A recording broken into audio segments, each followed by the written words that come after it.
Welcome to the Collector Cave, and today we have another Mezco Toyz 1/12 collective figure, this time being Thanos. This figure came out about 3 years ago, 2 or 3 years ago, and I originally had him pre-ordered, but I canceled last minute. I forget why, but I backed out of it. I think I had a lot of figures on order and it was too much, so I backed out.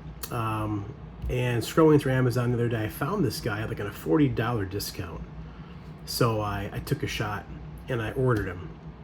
I've watched a lot of reviews, and maybe you have too.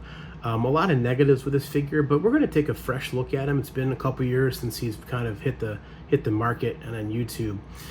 But just right off the bat, the box looks really nice. And just to be clear, this Thanos is not an MCU version. This is like a comic version, which I love. I love that Mezco is doing a comic version of some of these characters. There's a couple MCU figures out there, the Spideys, Black Panther, some Thor stuff, but they've done a lot of comic book accurate stuff, which is what this is based off of. So this box, Thanos box, blue, says Thanos. The side's pretty cool. It has the Infinity Gauntlet right there on the side, 1/12, nice bright yellow, really nice looking. And the back is kind of the classic back look for a Mezco figure. Shows you the figure, the head sculpts and all the accessories it comes with, and even some promo pics. And we'll get into some of these. We'll try and make some of these poses. I always like trying to make the promo pic poses because it's like advertising, right? Like you go to McDonald's, you get this Big Mac that looks amazing on TV, and when you get it, it's not as amazing. So we'll see how this guy looks. And just to show the size of this box, this is a really hefty box. I'm going to put Dr. Doom next to this. Two Marvel big bads right here. You can see the size difference in the box. And if I go here, even the thickness, it's a thicker box by probably ½ inch or so. So definitely a bigger figure, and we'll do some later size comparisons later just to show how massive this guy is compared to other figures with Mezco. So let's get this guy unboxed. Okay, every Mezco 1/12 collective figure comes with this. It's talking about how not to treat the figure so you don't damage it. And it also talks about how these are intended for ages 18 and up. So these are not designed for children, they're for collectors only. And then here we have some directions. Pretty much the directions are for the gauntlet, because the gauntlet does have batteries and it lights up. And it shows you there's a couple different types of hands. You have an open hand gauntlet and you have a fist as well. And it just shows you how to put the batteries in and then how to turn it on. So looking at the figure now, we see here, here's Thanos. He's massive. It comes with 3 total head sculpts, Tesseract, and then here's the 2 gauntlets, the gauntlet with a fist and the gauntlet with an open hand, and then he has 6 additional hands total, apart from the gauntlet hands. And then the second tray has your base, which is pretty cool. Doesn't say Thanos, but it has the Infinity Gauntlet, which is actually probably better, and then a flight stand, which he's not going to be able to use. Maybe around his leg or his arm, but not around his waist. It's not wide enough. And then the 1/12 collective bag for your accessories if you don't want to keep the packaging, and then 3 batteries for the gauntlet. And again, the directions are nice. It tells you what batteries to get. If these batteries die, or should I say when they die, because they will die quickly, it tells you the batteries here are LR626. So that's nice to know when you have to reorder batteries, if you mess with batteries in this thing a lot. A lot of times people display these, maybe for some toy photography, you'll have it lit up. But if you ever have to replace the batteries, there's a number for it. So let's get this guy out of packaging and show all that he comes with in more detail. Okay, so here's Thanos out of package and all the accessories he comes with. This is an older release, but he still comes with quite a bit, especially for being a bigger figure. A bunch of hands he comes with. They're all detailed very nicely. And then he has the Cosmic Cube, or the Tesseract, as it's called, I think, in the MCU. I kind of put it on a little light here. It does, it's kind of transparent, so you can kind of make it glow a little bit, maybe if you're doing toy photography. But that's cool. He can hold that in one of his hands. So it's cool they included that. I believe that was created by Stan Lee and Jack Kirby back in the day. Those Infinity Gems, or stones, if you will. And then he has these 3 head sculpts, which we'll look at each one of them, but they're really nice. I'd say the best thing about this figure are these head sculpts, especially that smiling one. If I zoom in a little bit right there. We'll look at it in better detail, but they're really good head sculpts. And then here's Thanos. This material he's wearing, this jumpsuit, if you will, it's a fabric type, or like a pleather type material. It's not fabric, it's pleather. So maybe some concern that that might not hold up. Of course, this figure now is 3 years old. Out of package, it feels like it's brand new. And then he has a lot of gold. In the camera, it's looking a little more bright than it is in person. In person, it's maybe closer to a copperish orange, if that makes sense. I think the camera makes it look better. It looks really good. And then this piece that goes over his shoulders is actually magnetic. If you have the Dark Side from a couple years back, he has a cape with a metal shoulder pauldron piece that just rests on his shoulders. It's not magnetic. And it never has fallen off on me, but it's nice that they added magnets. And I'll show you this here. Well, let's take the head off and do articulation. It's got magnets on both sides so that it stays on him. So let me move this aside and we'll do a little articulation and see how he looks there. Okay, but just a word of warning. If you have any big size figures like Darkseid or maybe the Thing from Mezco, the articulation isn't the best. And I would gather to say that this articulation is probably the worst articulation of any Mezco figure that I own, at least. But anyway, with that said, let's kind of go over what we got here. His head actually articulates really well. He looks up really good. The neck is on a separate ball joint as well from the head. So you can get all sorts of, range on this guy, which is really nice. That articulation is top notch. I'll pop his head off here and we'll pull this piece off. As you can see here, it's got those two magnets on top and there's magnets on his shoulders here to connect it. So you could, in theory, have him without his shoulder piece, but he just doesn't look the same. Not at all. It doesn't look the same at all. So you definitely want to have that on. It makes him look smaller for sure, but not as cool. We'll leave it off for articulation. So for the arms, they can go out, almost 90, which isn't bad. Pretty good. It's really tight though. And then there is a bicep swivel. I think it's a bicep. So it might just be, I think it's just the whole arm socket swivels. But you can't get a lot because of the tunic he's wearing. It's not tight, but it just hinders articulation a bit. And then as far as elbows, there's literally no articulation. I mean, a little. They're straight, and then it bends that much. I'm afraid to bend it more. I'd say less than the Darkseid figure. So you're not going to get really dynamic poses out of this guy.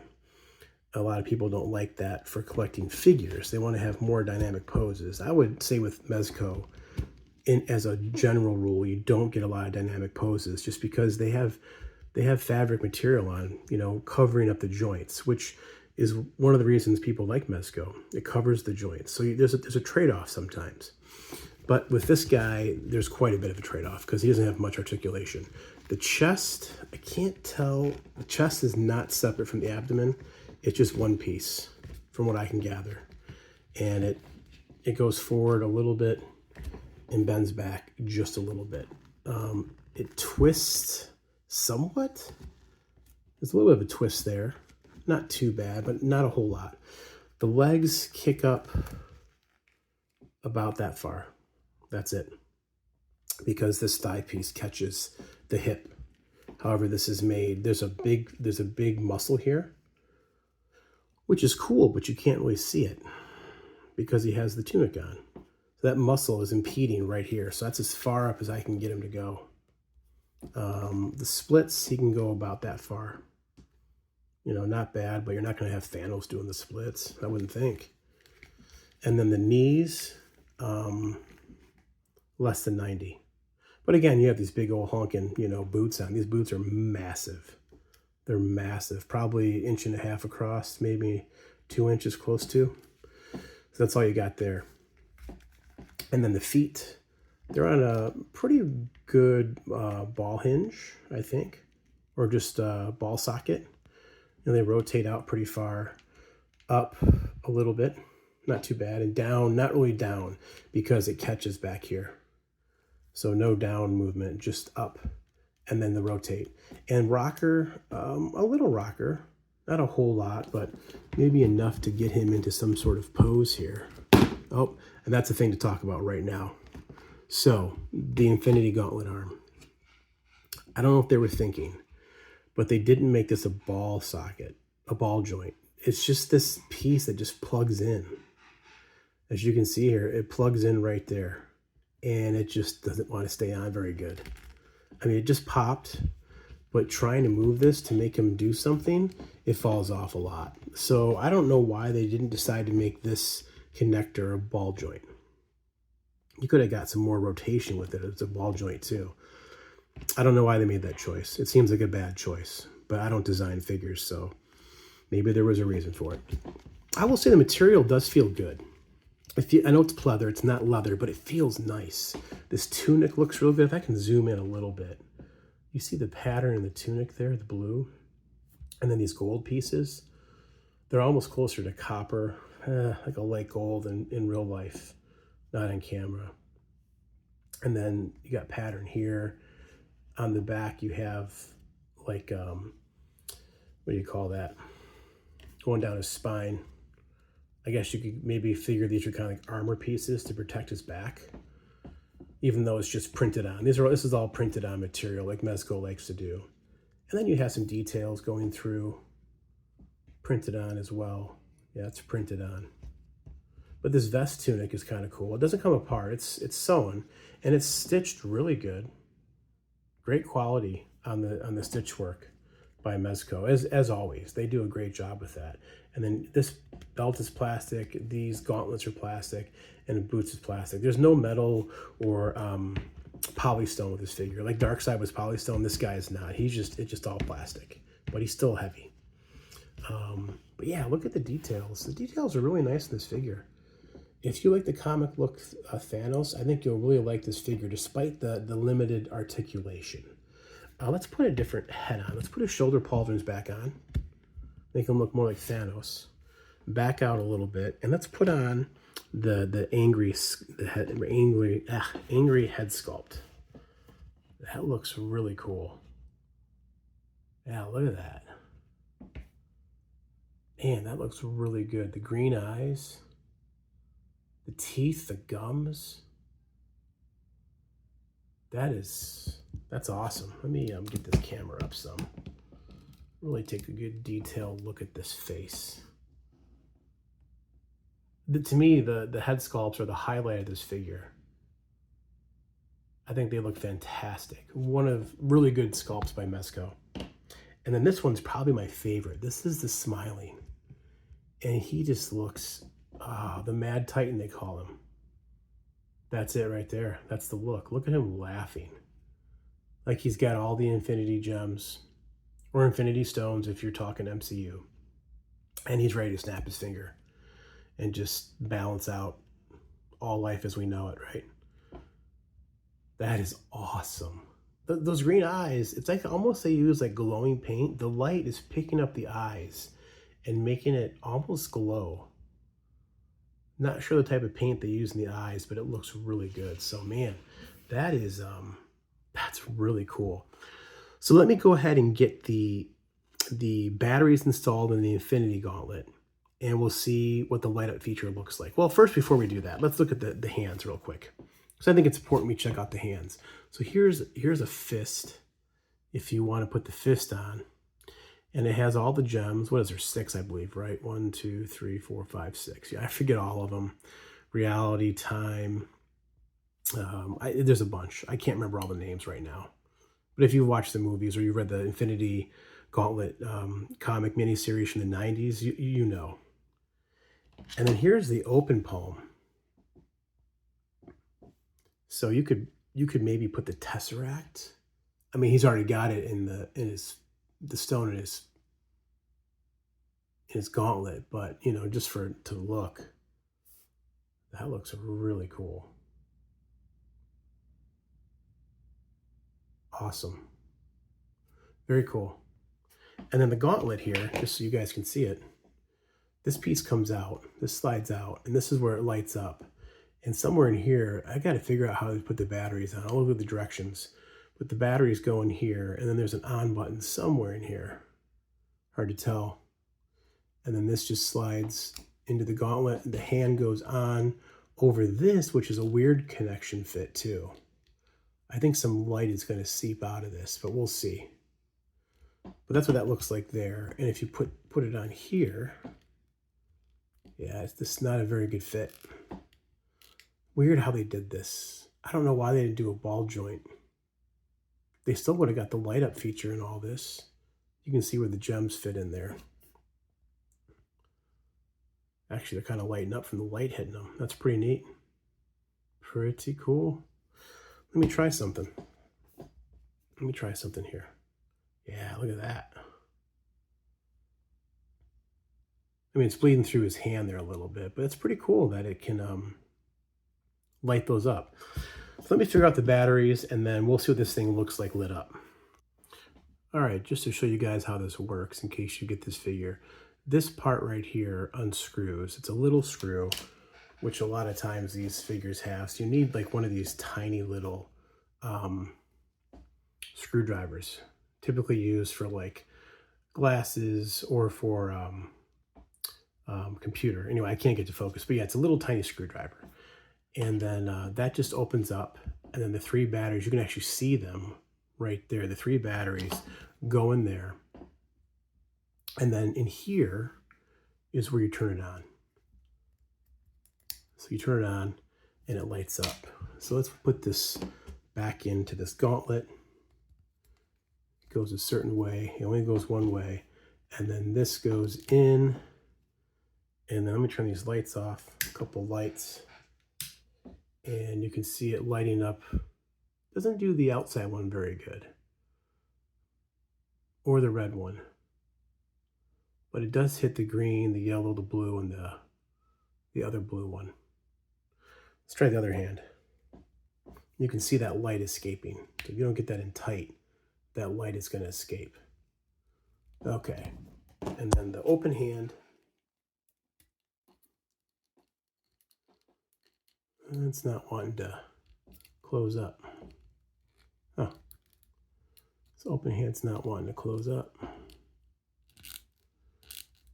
The joys of messing with these types of figures. Okay, so it doesn't close in the best. There's gappage there. So you can see light. You can see light coming through here. A little bit down here. And same thing. I think this lights up a little bit worse than the other one, than the fist. You got your green one, the time stone lighting up, the yellow, the blues are lighting up a little bit. Doesn't really reach out to the pinky finger knuckle or to the thumb. But you know, for pictures, a lot of times people will do this in post. If they're taking pictures, they'll use Photoshop, whatever, to actually make a glow effect around it. But if you don't want to do that and you just want kind of traditional, actually the light is escaping through here too, which you could edit out for pictures, I guess, if you're really finicky about it. But yeah, not too bad. Let's put it on him and see what he looks like. So we just pull this whole thing off, just like that. And then this goes on somehow. Boy, it's not a good fit. It's not a good fit. I mean, it doesn't want to stay on. Let me get him kind of in a pose already. I don't know why they didn't use a ball joint. But if you see, you can't even really get his arm up because of the bad articulation. So it's unfortunate. You're not going to get a good pose. You're going to get him doing this. But it just does not want to. I'm turning his lights back on. It just does not want to stay on because the way this is done. This is supposed to go inside around this. But I think with his tunic, it might be causing some problems. Yeah, man, it's... So if we try and get him with a pose, this is very challenging to pose this guy. I'm afraid to bring his arm up more because it might pop off. See that now it's hitting, there we go. But it's pushing up his shoulder is pushing this up a little bit. But you can kind of get a look, sort of. You can turn this. What's nice, because it does turn, it rotates. Let me turn these lights off again, see if you can see those gems lighten up. Yeah, a little bit. Again, it doesn't hit all of them, which is too bad. It hits like 2 or 3 really good, but the outside gems are not getting any of that light. So it's very gimmicky. Again, I'm not going to have this turned on anyway. He'll be posed on my shelf looking something like this, probably. I love that smile. That head sculpt alone is worth it, I think. And he does look good. He looks very foreboding. Very cool. Let me get another hand on and get the Tesseract in his hand. Okay, so there's a really cool pose. I almost think he looks better holding the Tesseract than actually having the Infinity Gauntlet on. Just because the Infinity Gauntlet's a little janky for setting up. But yeah, look at that. That looks really, really cool. He's holding the cube in his hand. He's smiling. He's got maybe the first one out of the 6 starting this journey, trying to please Lady Death. It would have been cool if this would have been a 2-pack with Death. Since this is the comic version, they never really explored that in the MCU. I think they name dropped her once early on, or they mentioned her or she or something like that when he was on his throne out there in space. But boy, it'd be cool, even if she was just a statue type figure, to have her. Anyway, man, again, I don't mind that the articulation is lacking to some degree. I'd rather have this figure than not have it at all. And the fact that he's so big, it's just kind of par for the course. You're not going to get a lot of good articulation for big figures. It's just not going to happen. But you strike a pose like this, or if you want to use the Infinity Gauntlet, something like that. Let me do another one real quick with the angry look. All right, here's a pretty cool look. Again, a statue pose or a museum pose, but that's a cool look. He's kind of looking sideways, got his head cocked a little bit, his fists are, he's ready to fight the Hulk or something. So you can definitely get some cool looks from this guy. Again, subtle looks. Most of these villains, you just give a little subtle pose and they look wicked. Same with Dr. Doom. I just got him. He minor poses, and they look phenomenal. So let's go ahead and do a size comparison with this guy real quick. Okay, here's Thanos next to Ben Grimm of the Thing from the Fantastic Four, and he towers over Ben. I think it's accurate. I think Mezco from Fantastic Four went with a classic route, and I think when they first created the Thing, he wasn't that tall. He was like 6 feet tall or something. He wasn't massive. They made him bigger over the years, I think, to try and compete with the Hulk and things like that. But you might be surprised thinking the Thing is bigger, but with Mezco's scale, he's not. He's much smaller. Okay, here's Thanos next to Dr. Doom. Man, 2 big bads of the Marvel Universe sitting side by side. I'm so happy that Mezco made both these guys, especially Doom. I'm a huge Doom geek. And Doom's a little bit taller than Ben. So I think if I measured Doom, he came in at 7 inches. Let's go ahead and just measure Thanos just to see how tall Thanos is. So Thanos comes in, it's hard to see there, but he comes in right at just under 8 inches. So Thanos is a whole inch taller than Doom. But man, seeing these 2 guys side by side, the only thing missing really in my mind is a Galactus. And I missed out in the HasLabs one, but if somehow Mezco made a Galactus, I would be all in on that. Let's do one more comparison. All right, here's the comparison you were probably waiting for. Thanos and Darkseid. The 2 kind of big bads of Marvel and DC. I just measured Darkseid, and he's like literally an 1/8 inch shorter than Thanos. He looks a little bit more shorter here, but measuring him, he's like an 1/8 inch shorter. So they're about the same size, which is really cool. And boy, seeing these 2 guys side by side, what an awesome display that would be. I might even put these guys by each other in my detolf.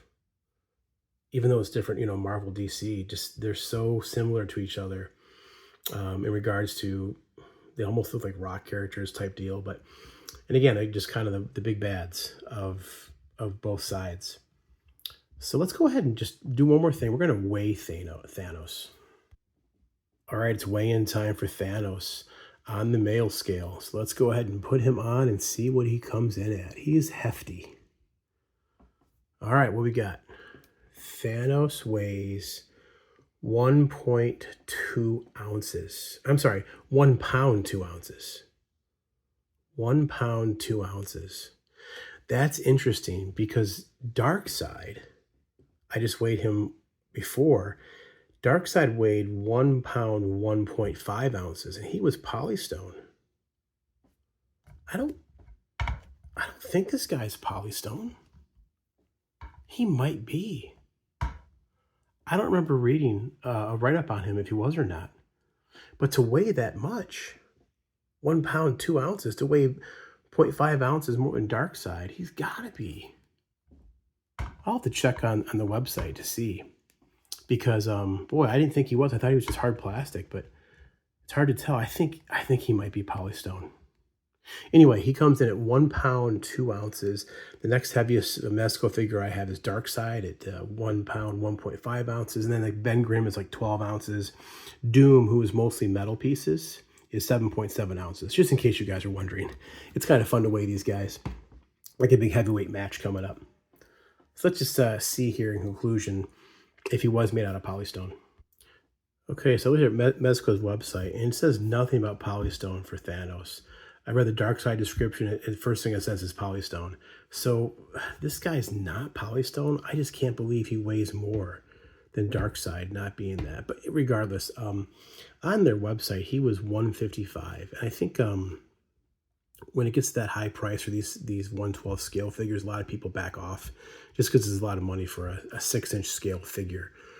I got this guy off of Amazon. I think it was like $40 off. So I was pretty happy to see that. So I'm glad I waited. I'm glad I have him. I like him more than I thought I would. I think this arm is an issue. In fact, the arm looks longer than the other arm. I wish they would use the ball joint here. But in all, the articulation thing is fine with me. You just do subtle poses, stuff like this, and he looks phenomenal, I think. So yeah, let me know what you guys think about this figure. I have another older figure I'm going to be releasing or reviewing here in a minute, next couple days. So hang around because even though it's an old figure that many people have reviewed, sometimes having fresh eyes on it can see things differently.